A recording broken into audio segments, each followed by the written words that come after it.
তো বিএসএনএল এর সিম নেওয়ার জন্য প্রত্যেকটা দোকানে এখন উপচে পড়া ভিড়। কোথাও কোথাও আপনারা 4G সিম পাচ্ছেন, কোথাও 5G সিম পাচ্ছেন, কিন্তু সবথেকে বড় সমস্যা যেটা হচ্ছে আপনাদের সেটা হলো সিমটা নেওয়ার পরে অ্যাক্টিভেট করতে পারছেন না।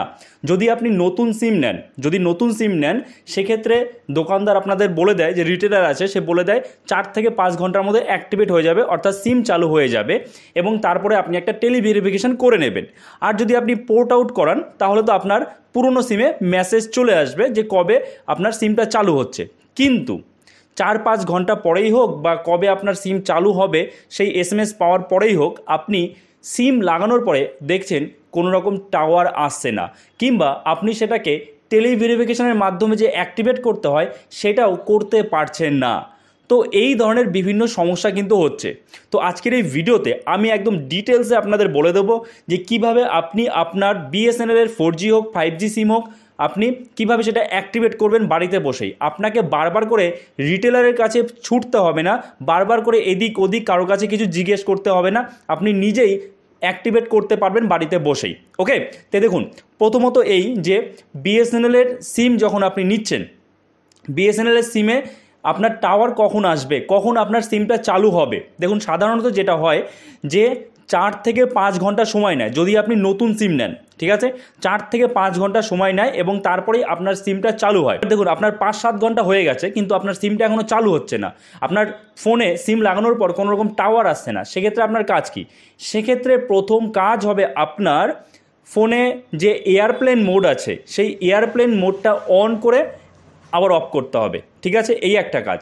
এটার পরে যদি টাওয়ার না আসে তাহলে আপনি আপনার ফোনটাকে রিস্টার্ট করুন তখনই 5-6 ঘন্টা যখন পেরিয়ে যাবে তারপরে নতুন সিম নেওয়ার পর, ঠিক আছে। তার রিস্টার্ট করুন, দেখবেন টাওয়ার চলে এসছে। এবং তারপরেও যদি না আসে তাহলে আপনাকে রিটেলারের কাছে কিন্তু ছুটতে হবে। দ্বিতীয়ত, আপনার ফোনের টাওয়ার চলে এসেছে, এবার আপনি কিভাবে অ্যাক্টিভেট করবেন, কিভাবে আপনি টেলিভেরিফিকেশন করবেন। রিটেলার তো আপনাকে বলে দেয় যে 1507, যেমনটা আপনার এই যে এই সিমটাতে লেখা থাকে, প্রত্যেকটা সিমে লেখা থাকে যে 1507-এ ফোন করে আপনাকে টেলিভেরিফিকেশন করতে হবে, ঠিক আছে। তো দেখুন, এখন বিএসএনএল 1507-এ ফোন করলেও আপনার ফোন কিন্তু ঢুকছে না, বারবার করে কেটে যাচ্ছে, কারণ এতটা চাপ, হঠাৎ করে প্রেশার কিন্তু পড়ে গেছে বিএসএনএলের উপরে। কারণ আপনারা জানেন বিএসএনএল ঠিকমতো আগে এত কাস্টমার ছিল না।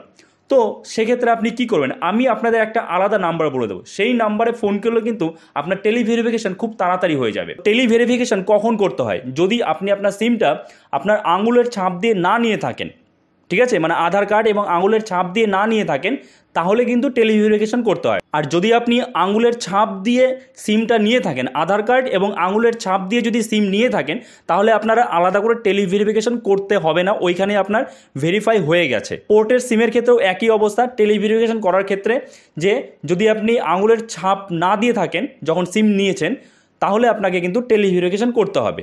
আচ্ছা, এবার 1507 এই নম্বরে ফোন করে যদি আপনি টেলিভেরিফিকেশন ঠিকমতো করতে না পারেন, তাহলে আপনি কোন নম্বরে ফোন করবেন? দেখুন, স্ক্রিনে আপনারা দেখতে পাচ্ছেন এবং আপনি যে সিমটা নিয়েছেন তার মধ্যেই দেখুন লেখা রয়েছে, তার নিচে কাস্টমার কেয়ার টোল ফ্রি নং। এই যে স্ক্রিনে এখন দেখতে পাচ্ছেন এই নম্বরটাতে আপনাদের ফোন করতে হবে, 1800-180-1503।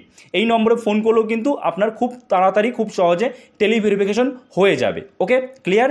আই হোপ আপনারা বুঝতে পেরেছেন। আচ্ছা, আরেকটা কথা বলে দিই, আপনি হয়তো অন্য কোনো কোম্পানি থেকে পোর্ট করে বিএসএনএল আসছেন, ঠিক আছে। এবার আপনি পোর্ট করেছেন, পোর্ট SMS পাঠিয়েছেন, বিএসএনএল সিম নিয়েছেন, বাট 10 দিন 11 দিন 12 দিন হয়ে যাচ্ছে কিন্তু আপনার সিমটা চালু হচ্ছে না।